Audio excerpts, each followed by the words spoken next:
नमस्कार, जन उत्तराखंड में आप सभी का स्वागत है। मैं हूं प्रभात। सबसे पहले हेडलाइंस। उत्तराखंड विधानसभा के बजट सत्र का दूसरा दिन कल पेश होगा प्रदेश का बजट। पूर्व प्रधानमंत्री डॉक्टर मनमोहन सिंह को दी गई श्रद्धांजलि।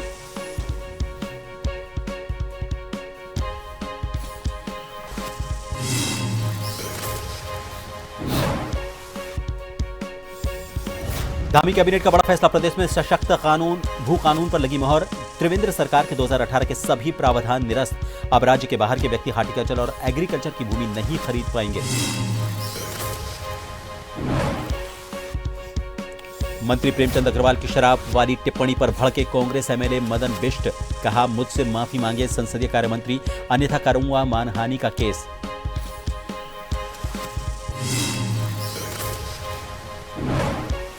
सीएम धामी ने सीडीएस अनिल चौहान से की शिष्टाचार भेंट। सुरक्षा से जुड़े महत्वपूर्ण विषयों और सेना द्वारा राज्य में आयोजित किए जाने वाले आगामी कार्यक्रमों पर हुई चर्चा।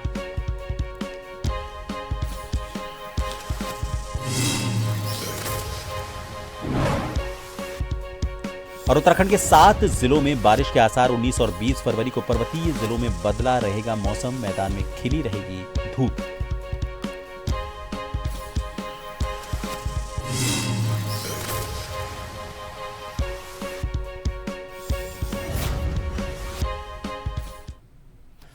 उत्तराखंड विधानसभा बजट सत्र के दूसरे दिन की कार्यवाही से पहले हुई कैबिनेट की बैठक में धामी सरकार ने ऐतिहासिक फैसला लेते हुए भू कानून को मंजूरी दे दी है। इस पर मुख्यमंत्री पुष्कर सिंह धामी ने अपने सोशल मीडिया अकाउंट एक्स पर पोस्ट करते हुए इस फैसले को ऐतिहासिक बताया। इस फैसले के बाद कैबिनेट मंत्री प्रेमचंद अग्रवाल ने मुख्यमंत्री को बधाई देते हुए कहा कि कैबिनेट ने यह फैसला जन भावना के अनुरूप लिया है, जिसके बाद बाहरी व्यक्तियों का गलत तरीके से प्रदेश में जमीन खरीदना बंद होगा।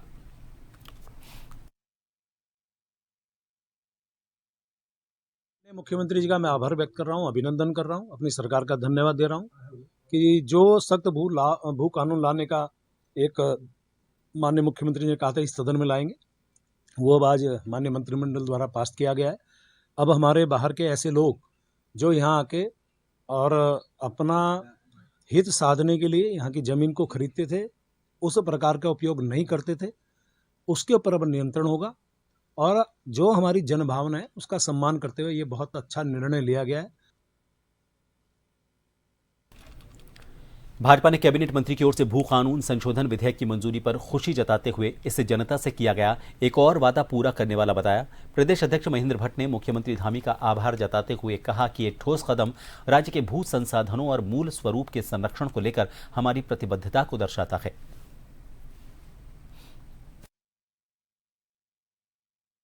देवभूमि उत्तराखंड की जनता के हृदय की मांग, जो देवभूमि के भौगोलिक स्वरूप को, सांस्कृतिक स्वरूप को और अनादि समय तक उसको स्थापित रखने की जो एक बड़ी मांग थी कि राज्य के अंदर भू कानून बने, मैं प्रदेश के यशस्वी मुख्यमंत्री जी आदरणीय श्री पुष्कर सिंह धामी जी को बधाई देता हूँ, उनका धन्यवाद करता हूँ कि उन्होंने जन भावनाओं की इस मांग को धरातल पर उतारा है। आज ही कैबिनेट ने उसको मंजूरी दी है और कल ही मुझे लगता है कि सदन के अंदर विधेयक आएगा और उत्तराखंड के अंदर हिमाचल से कड़ा भू कानून लागू होने वाला है। ये यहाँ की जनता का जो मत था, और पिछले दिनों जब मैं इस बात को कहता था कि उत्तराखंड के अंदर भू कानून का भी अच्छा स्वरूप लेकर कोई पार्टी आएगी तो भारतीय जनता पार्टी होगी, और मुझे खुशी है कि मेरी सरकार ने साथ धरातल उतारा है। विधानसभा सत्र के दूसरे दिन निर्दलीय विधायक उमेश कुमार ने विभिन्न मुद्दों को लेकर सरकार को घेरा। आपको बता दें, निर्दलीय विधायक उमेश कुमार विधानसभा में बैनर पोस्टर पर अपनी मांगों को लेकर पहुंचे। उमेश कुमार ने कहा कि मूल निवास भू कानून और किसानों के बिजली के बिल को सरकार मुआफ करे। उमेश कुमार ने यह भी कहा कि जनहित से जुड़े हुए मुद्दों पर सरकार अपना ध्यान दे।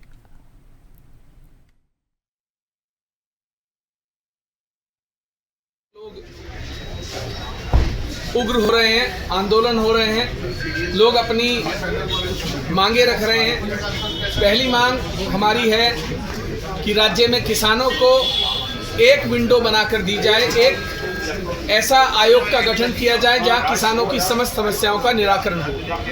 दूसरी मांग मूल निवास, जो राज्य के लोगों की मूल भावनाओं से जुड़ा हुआ मुद्दा है, जिस पर कोई बोलने को तैयार नहीं है, कोई सरकार बोलने को तैयार नहीं है, कोई मुख्यमंत्री बोलने को तैयार नहीं है। आखिर मूल निवास के मुद्दे पर हम बचते क्यों हैं?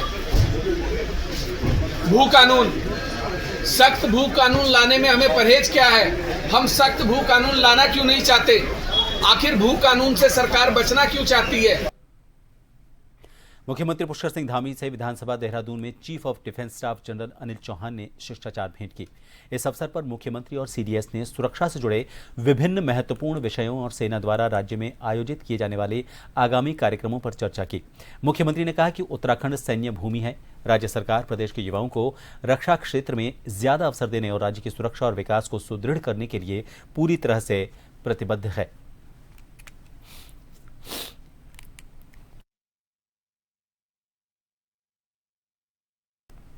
मुख्यमंत्री से हुई सीडीएस अनिल चौहान की मुलाकात को लेकर सरकार के वरिष्ठ मंत्री धन सिंह रावत ने बताया कि ये बेहद सुखद और सौभाग्य की बात है कि देश के पहले रक्षा प्रमुख बिपिन रावत भी उत्तराखंड से थे और दूसरे सीडीएस अनिल चौहान भी उत्तराखंड से ही हैं।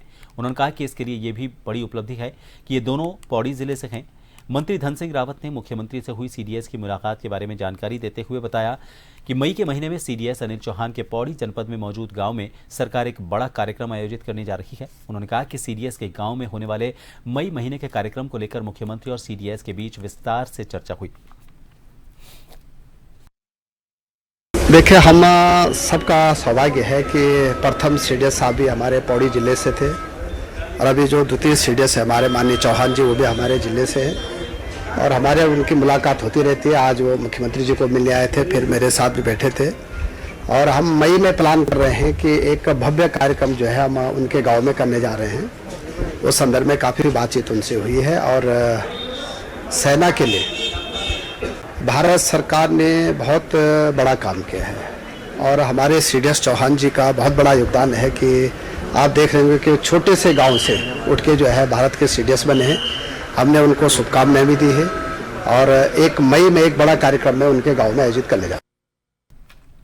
जिलाधिकारी संदीप तिवारी ने तहसील चमोली का निरीक्षण किया। इस दौरान उन्होंने तहसील परिसर में जीर्ण शीर्ण पड़े भवन को ध्वस्त कर इसी शैली में कैंप कार्यालय बनाने को लेकर RWD को प्रस्ताव बनाने के निर्देश दिए। कहा कि सप्ताह में 2 दिन जिलाधिकारी यहीं बैठेंगे। इससे यहां 4 धाम यात्रा मैनेजमेंट में मदद मिलेगी। वहीं दूरस्थ क्षेत्र के फरियादियों के कीमती समय की बचत होगी।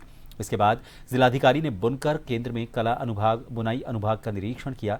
बुनकर केंद्र के प्रभारी अधिकारी ने जिलाधिकारी को भारत सरकार द्वारा बुनकरों के लिए चलाई जा रही योजनाओं की जानकारी के साथ साथ बुनकर केंद्र पर किए जा रहे कामों की जानकारी दी।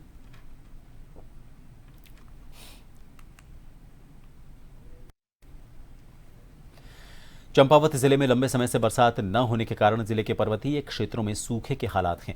जिले के पूर्व किसान संगठन जिलाध्यक्ष नवीन सिंह करायत ने बताया कि बरसात न होने से पर्वतीय क्षेत्र में गेहूं, चना और अन्य फसलें पूरी तरह से सूख चुकी हैं। क्षेत्र के किसानों के द्वारा लाखों रुपए का बीज खरीदकर आलू की बुवाई की गई है। अगर जल्द बारिश नहीं होती है तो सूखे का असर आलू की खेती में भी नजर आएगा।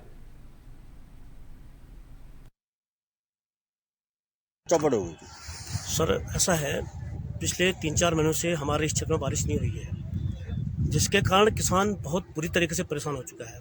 हाल यह है कि किसान ने 2000 रुपये कट्टे का आलू लगा रखा है, 40 रुपये किलो, 4000 रुपये कुंटल का आलू लगा रखा है किसान ने। किसी ने 5 कट्टे, किसी ने 7 कट्टे, किसी ने 2 कट्टे, जो भी हमने खेती इस समय लगा रखी है अपने खेतों में, वो सारी नष्ट हो चुकी है क्योंकि जो बारिश नहीं हुई उसके कारण किसान बुरी तरह से प्रभावित हो चुका है। मैं आपको बता दूँ कि जैसे गेहूँ है वो ख़त्म है, चना है, मसूर है, मूली है, सरसों है, ये सारी चीज़ें खत्म हो चुकी है इस बार। अब अगर यही हाल रहा तो पीने के पानी की भी मुझे लगता है कि बहुत बड़ी किल्लत होने वाली है क्षेत्र में। मैं तो सरकार से ये आग्रह करूँगा कि किसानों के प्रति थोड़ी नरमता दिखाएं। जो कर्ज किसानों ने इस समय बैंकों से लिया है उनमें उसमें थोड़ी राहत दी जाए, वसूली नहीं की जाए किसानों से। उत्तराखंड में मौसम का मिजाज बदलने जा रहा है। मौसम वैज्ञानिक रोहित थपलियाल की माने तो पश्चिमी विक्षोभ के चलते मौसम बदलने वाला है। मौसम वैज्ञानिक ने बताया कि 19 फरवरी को गढ़वाल मंडल के अंदर वाले जिलों में हल्की बारिश होने की संभावना है। साथ ही 3000 मीटर से ज्यादा ऊंचाई वाले क्षेत्रों में बर्फबारी हो सकती है। 20 फरवरी से बारिश में वृद्धि हो सकती है, जिसके चलते 2500 मीटर से ज्यादा ऊंचाई वाले क्षेत्रों में बर्फबारी हो सकती है।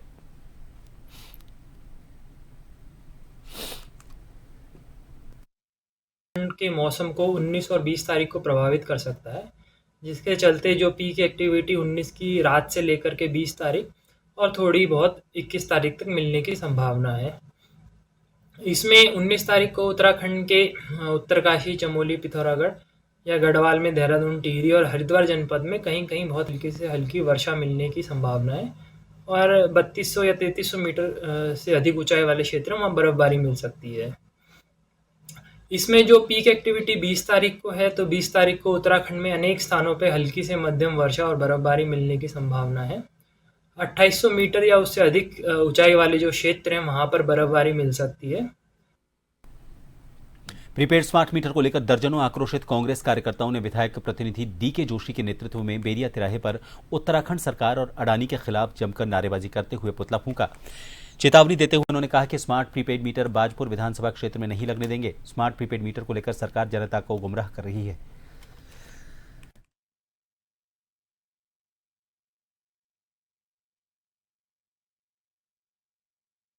देश उत्तराखंड बिजली पैदा करता है और बिजली पैदा करके इस बिजली की जो सुविधाएं मिलती बाहर के प्रदेशों को मिलती है। आज दिल्ली में बिजली फ्री हो सकती है, आज अदर प्रदेशों में बिजली फ्री होती है, लेकिन हमारा उत्तराखंड जहां पर बिजली पैदा होती है वहां पर हम बिजली के अधिक दाम देके हम बिजली का उपभोग करते हैं। आज सरकार ने स्मार्ट मीटरों को लाके हमारे इस प्रदेश की जनता पर इतना बजट लाद दिया है जो आने वाले समय में बहुत बड़ा दुखदाई हमारे समाज के लिए होगा, हमारे प्रदेश के लिए होगा। विरोध करेंगे, हम गांव-गांव जाके इनके मीटरों को उखाड़ करके लिए। जन उत्तराखंड में एक बार फिर आप सभी का स्वागत है। उत्तराखंड में बजट सत्र चल रहा है और कल सत्र के पहले दिन राज्यपाल के अभिभाषण के बाद कांग्रेस के द्वाराहाट से विधायक मदन सिंह बिष्ट और संसदीय कार्य मंत्री प्रेमचंद अग्रवाल के बीच तीखी नोकझोंक देखने को मिली। इसमें संसदीय कार्य मंत्री ने विधायक पर सदन में शराब पीकर आने का आरोप लगाया। इस पर राजनीति गर्मा गई। कांग्रेस विधायक मदन सिंह बिष्ट ने संसदीय कार्य मंत्री से माफी मांगने को कहा और माफी न मांगने पर उनके खिलाफ मानहानि का मुकदमा दर्ज करवाने की बात कही। इस मामले को लेकर विधानसभा अध्यक्ष रितु खंडूरी काफी गुस्से में नजर आई। मीडिया से बात करते हुए उन्होंने कहा कि इस तरह का आचरण बिल्कुल ठीक नहीं है। सत्ता पक्ष के लोग हों या विपक्ष के, किसी को भी इस तरह की भाषा का इस्तेमाल नहीं करना चाहिए और सदन में इस तरह की भाषा का इस्तेमाल करने से उन्हें व्यक्तिगत तौर पर भी दुख हुआ है। एक संवैधानिक पद पे है, वो मंत्री होंगे तो एमएलए से तो मंत्री बने हैं और वो हमारे मंत्री भी नहीं है, बीजेपी के मंत्री हैं। इस तरीके का व्यवहार हमने अपनी जिंदगी में नहीं देखा। इसका क्या मतलब होता है कि चलिए बाहर जाके प्रदर्शन करिए ऐसे इसमें बॉस, तो कम से कम इतना तो ख्याल रखना चाहिए। हम भी संवैधानिक पद पे हैं, ज्यादा होगा तो मैं तो इसने ऐसे कहा तो मैं तो मानहानि का दावा करूंगा इसमें। आप मुझे बताइए, एक विधायक हाउस में जा रहा है, हम अपोजिशन के साथ बैठे हैं, सारे विधायक हमारे साथ बैठे, प्रीतम सिंह बैठे हैं, यशपाल आर्या बैठे हैं, क्या किसी की वो नहीं होती है? और हमारे पहाड़ के लोगों पे कलंक लगा रहा है कि हाउस में शराब पी गया है। देखेंगे जब मानहानि का दावा करेंगे इस पर। क्योंकि वहाँ की गरिमा रखना मेरा दायित्व है, धर्म है, कर्तव्य है और यही एक्सपेक्टेशन मेरी सबसे है, सरकार से है, ऑपोजिशन से है, सबसे यही मैं एक्सपेक्ट करती हूँ। वो कोई चौराहा नहीं है, चौराहा नहीं है, हमारी श्रद्धा की जगह है, मंदिर है हमारे लिए।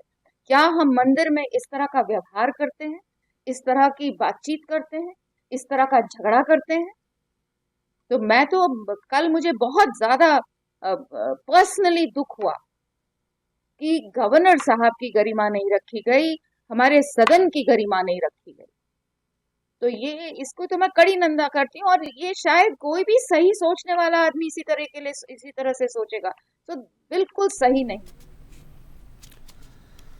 विधायक उमेश कुमार और पूर्व विधायक प्रणव सिंह चैंपियन के बीच हुई गोलीबारी गाली गलौज की घटना का स्वतः संज्ञान लेने वाली याचिका पर हाईकोर्ट में सुनवाई हुई। न्यायमूर्ति राकेश थपलियाल की एकल पीठ ने उमेश की ओर से न्यायालय में प्रस्तुत प्रार्थना पत्र का अवलोकन करने के बाद अन्य विपक्षियों और राज्य सरकार की आपत्ति देने के लिए कहा।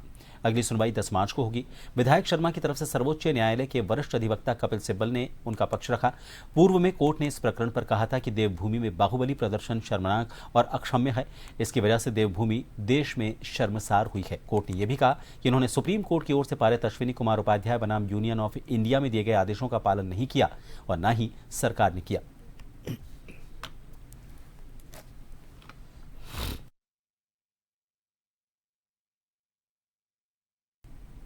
हाईकोर्ट ने राज्य सरकार को हरिद्वार में कुष्ठ रोगियों के लिए 3 महीने में शेल्टर होम बनाने के निर्देश दिए हैं।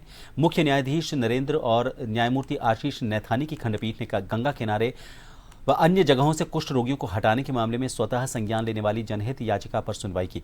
Dehradun NGO act now welfare society ने हाई कोर्ट के मुख्य न्यायाधीश को पत्र भेजा था कि सरकार ने 2018 में गंगा नदी के किनारे और अन्य जगहों से अतिक्रमण हटाने के लिए यहां बसे कुष्ठ रोगियों को भी हटा दिया था।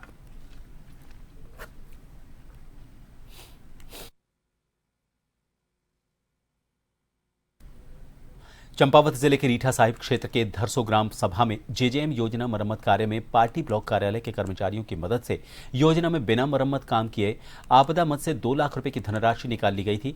मामले में धरसो के ग्राम प्रधान प्रकाश प्रतिनिधि मोहन नाथ गोस्वामी की शिकायत पर रीठा साहिब पुलिस ने जांच के बाद मुख्य आरोपी भुवन चंद्र भट्ट के खिलाफ विभिन्न धाराओं में मुकदमा दर्ज किया था।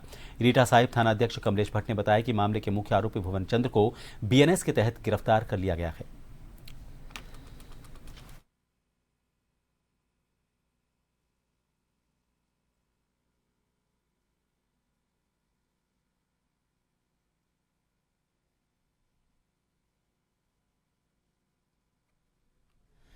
उत्तरकाशी जनपद मुख्यालय को नगर पालिका ने नए रूप में विकसित करने का प्रयास किया है। नगर पालिका अध्यक्ष भूपेंद्र सिंह चौहान सबसे पहले तांबा खानी के बाहर लगा कूड़े के अंबार को हटाने का काम करवा रहे हैं। इसके लिए एक्सपर्ट की राय भी ली गई और जल्द ही तिलोथ में बनी जगह पर शिफ्ट किया जाएगा। तकनीकी टीम भी इस पर काम कर रही है। उन्होंने बताया कि तांबा खानी से कूड़े के ढेर हटने का इसके बाद ही पैदल चलने वाले राहगीरों के लिए आने जाने का पैदल रास्ता बनाया जाएगा। उन्होंने कहा कि तांबाखानी क्षेत्र को व्यू पॉइंट के रूप में विकसित करेंगे।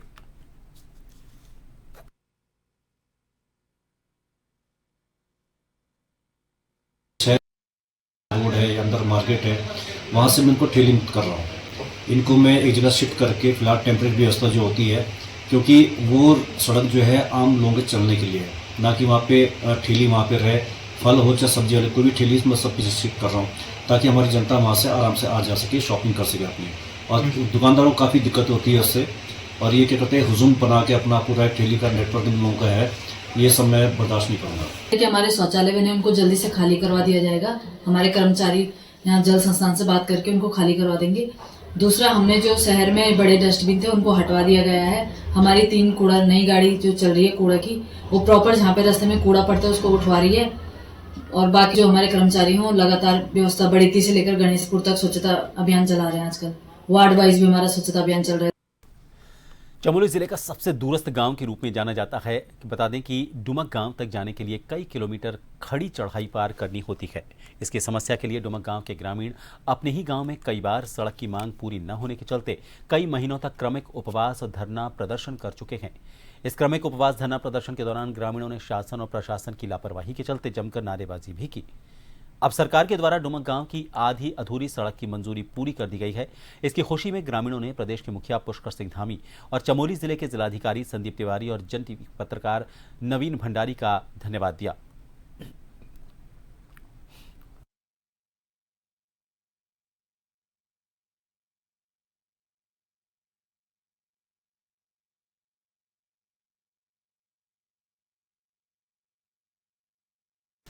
खटीमा ब्लॉक के ग्राम सभा बड़ी अंजनिया में वन भूमि खेल के मैदान में पशुपालन विभाग ने ब्लॉक स्तरीय एक बृहद पशु प्रदर्शनी आयोजित की। इसमें मुख्य अतिथि क्षेत्र पंचायत प्रमुख रणजीत सिंह नामधारी मौजूद थे। प्रदर्शनी की अध्यक्षता कौशल कुमार ग्राम प्रधान बड़ी अंजनिया ने की। मुख्य अतिथि क्षेत्र पंचायत सदस्य सुरेंद्र प्रसाद रहे। पशुपालन विभाग से मुख्य पशु चिकित्सा अधिकारी डॉक्टर आशुतोष जोशी के प्रतिनिधि के रूप में उप मुख्यमंत्री पशु चिकित्सा अधिकारी डॉक्टर हरजीत सिंह ने हिस्सा लिया। आज ये पशु प्रदर्शनी जिला योजना के अंतर्गत ये पशु प्रदर्शनी हर बार हर विकास खंड में लगाई जाती है। 7 विकास खंड हमारे जिले में है, 7 में ये लग रही है। 18 तारीख को आज हमारे यहाँ पर 18 फरवरी को हमारे यहाँ पर थी, तो इसमें हर वर्ष लगती है। हर क्षेत्र में ये हम हर साल लगाते हैं। इसमें एक प्रोत्साहन के रूप में पशुपालकों को जागरूक और प्रोत्साहित करने के लिए ये योजना ये प्रदर्शन हमारे किए जाते हैं। कि आज वृहद विकास खंड स्तरीय वृहद पशु प्रदर्शनी का आयोजन इस दूर क्षेत्र में किया गया है, जिसका मुख्य उद्देश्य हमारा यही होता है कि पशुपालन को बढ़ावा देना। यहाँ पर आप देखिए कितने अच्छे जानवर लोग लेकर आए हैं। और इसी में इन्हीं जानवरों में आपस में कंपटीशन होगा और इसी में ही प्रथम द्वितीय तृतीय कई तरह के इनाम मिलेंगे। तो इससे एक तरह से कम्पिटिटिव एक भावना लोगों में आएगी और हमें उम्मीद है कि आगे लोग और भी अच्छे जानवर रखेंगे और भी आगे जो है पशुपालन को बढ़ाएंगे ताकि पशुपालन को लोग स्वरोजगार के रूप में अपना सकें और पशुपालन जो है आगे बढ़े। क्योंकि लोगों का जहाँ तक है कि लोग पशुपालन को जो है युवा हमारे को अपनाएं और इसको और ज़्यादा और अच्छा करें ताकि दूध उत्पादन हमारे यहाँ और भी ज़्यादा अच्छा हो। और चलते चलते एक बार फिर रुक करेंगे इस वक्त की हेडलाइंस का।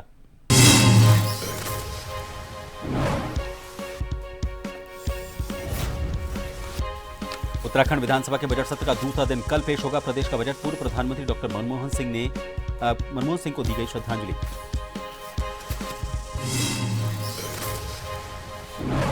धामी कैबिनेट का बड़ा फैसला, प्रदेश में सशक्त भू कानून पर लगी मोहर। त्रिवेंद्र सरकार के 2018 के सभी प्रावधान निरस्त। अब राज्य के बाहर के व्यक्ति हार्टिकल्चर और एग्रीकल्चर की भूमि नहीं खरीद पाएंगे।